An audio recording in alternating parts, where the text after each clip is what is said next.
effort on what's going on in Raleigh. Absolutely done. Thanks a lot. We appreciate it. Appreciate it very much. Thank you. Thank you. Somebody get a spiel from you here? I think we're going to wait just a few minutes. Yes, That's sir. okay. Thank Sure. you. Yeah. All right. Jeff, do you want Hey. to show them around a little bit, Yeah. if you don't mind? Sure. Hi, Jeff Glass. Nice to see you. Nice to see you. So Mr. Glass is in charge of all things logistics. So Okay. he has all things logistics. Right so here, he's, okay. He's the guru that will tell you where resources are going, when they're coming in and out. So he's been responsible for the last couple of years.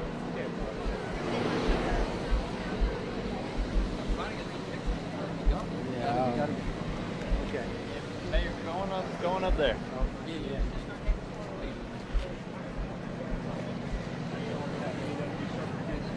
Seems like we have to do that quite often lately, doesn't it? So, yeah, so I mean, essentially the way that we utilize this is we lay the yard out. It's a commodity, secondary commodity. Make it easier to pay for identification purposes, to be able to expedite, get commodities out. So really other than that, and then staging, we have shuttle forces on the ready once we get the request for resources from the state. Push that out and we get them out to the responsible. Yeah, we tried to distribute some early this time, which has been a little different than what we've done in the past. Right. I think that's smart this time. We don't know for sure what the situation is going to be out there, so we know pretty much for sure it's going to be needed. Yeah, absolutely. Now. Yeah, the federal government really has, over the course of the 12 years I've been doing this, within the last 5 years, we've gone through more of a pre-posturing state, so that this kind of goes along with that. So that we're kind of looking ahead, we're trying to stay ahead of the curve a little bit, so that at least we have some minimal resources available to be able to disperse and get out before time. Thank you for what you're doing. We appreciate it. Sir. Thank you. And they called on you. Thank you. Mr. Glass, would be okay if we showed them some of our pre-position so we can explain to them how our yard. We like to show you how our yard works. Okay. It's really important when we do. If we don't mind, can we go this way? Absolutely. So that way we can show you how it works. It's not fair.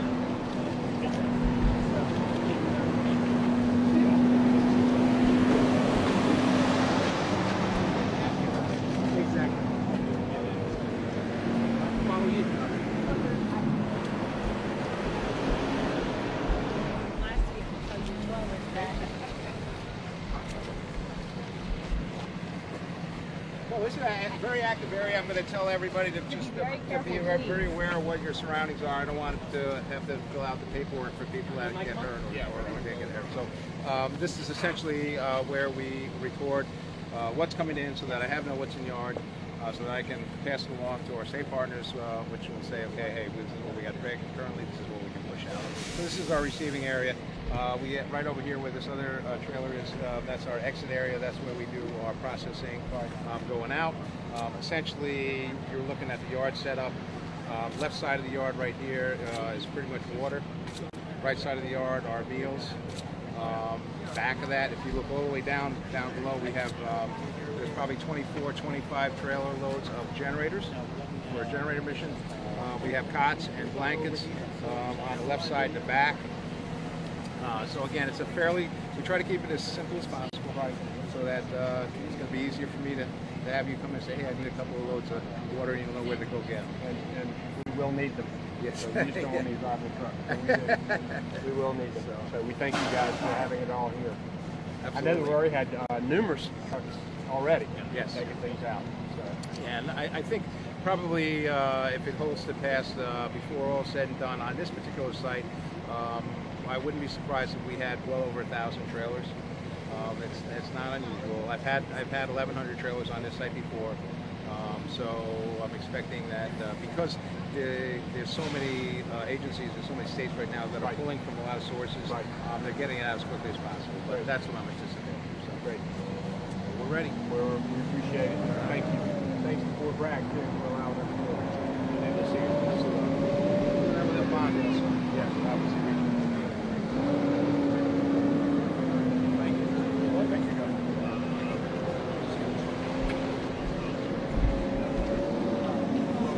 What do you think? Okay. So whenever you're ready, just start once and have everybody to be ready for our joint statement. I think we're going to talk to you guys now. Yes. So that way you have everybody ready to go. North Carolina. All right.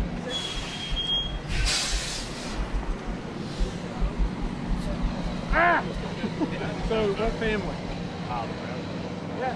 Which ones? Well, who's your dad? Paul Bragg. Okay, great. That's great. Are you a Northern Nash or a Nash Central grad? Southern Nash. Southern Nash, Firebird. Absolutely. Outstanding. Thank you for your service to our country. Yes, sir. Really grateful. It's good to see somebody from home. That's great. Nice to see you.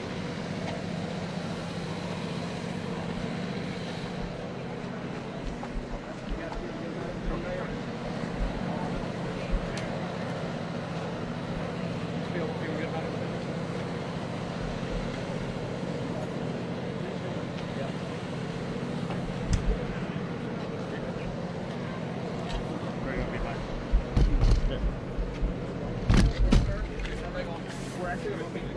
Yeah, put the lava on. Okay. All right, guys. They're going to take questions back here where it's a little quiet.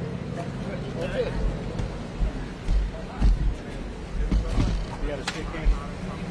Yeah. I got that. I got that.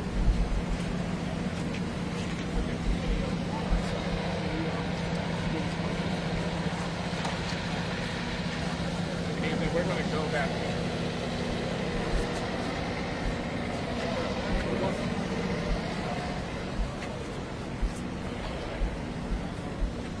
Following Tom. Yeah. That's a better shot. Oh, yeah. Show the stuff behind it.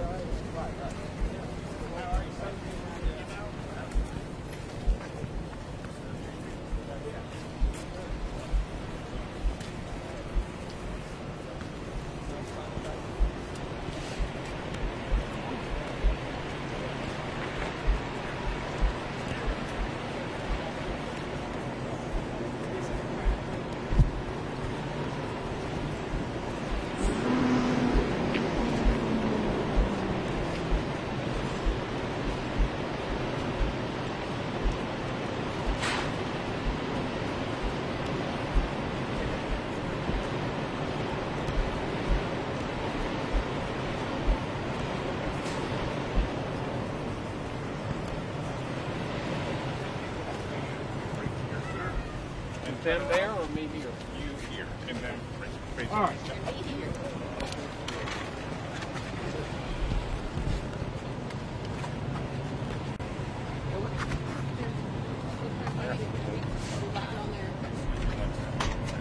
hold mine like this will be fine. It's on 14, 15, 16, 17, 18, 19.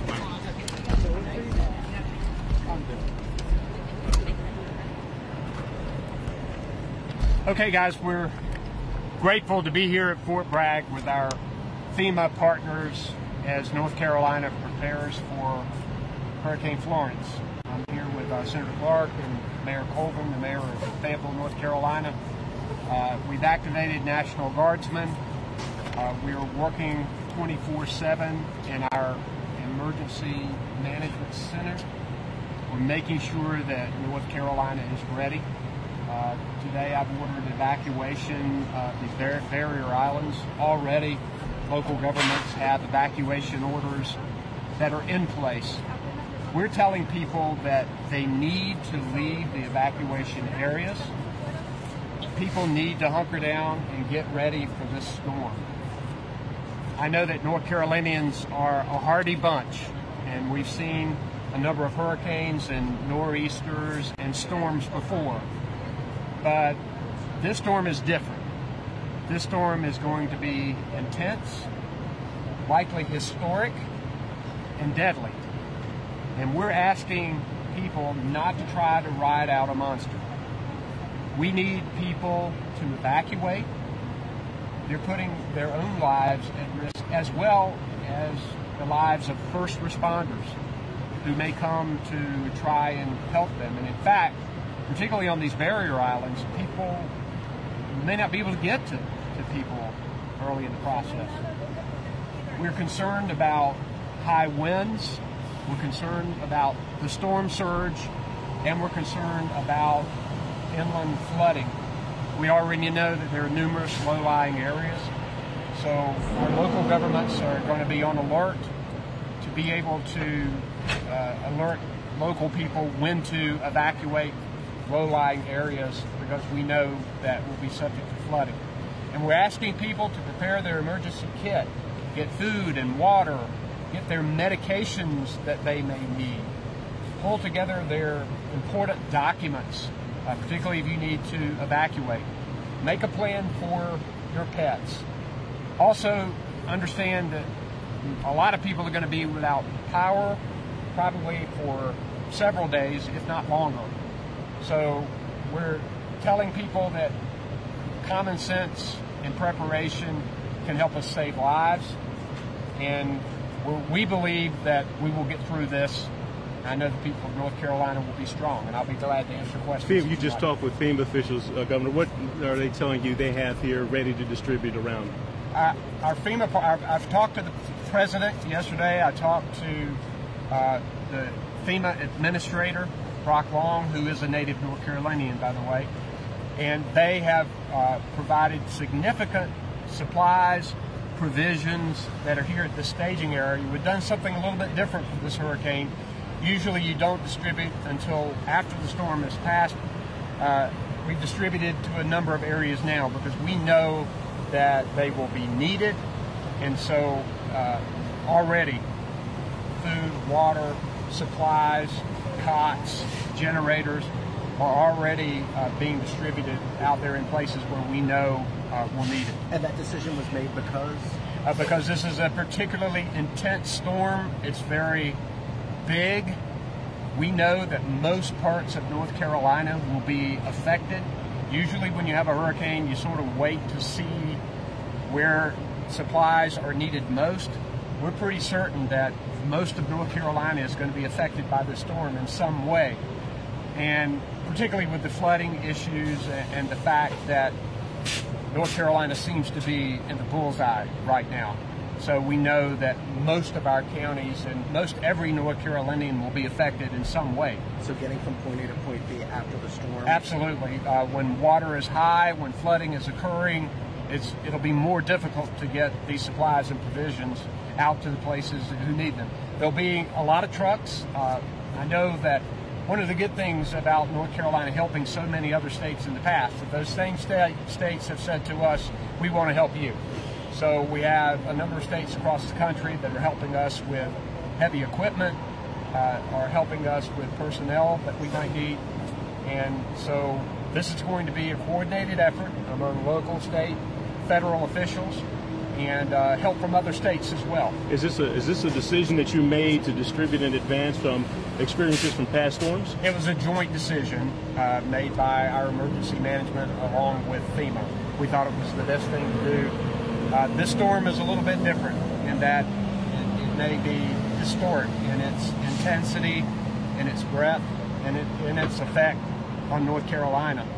And so we're taking every precaution and every safety measure.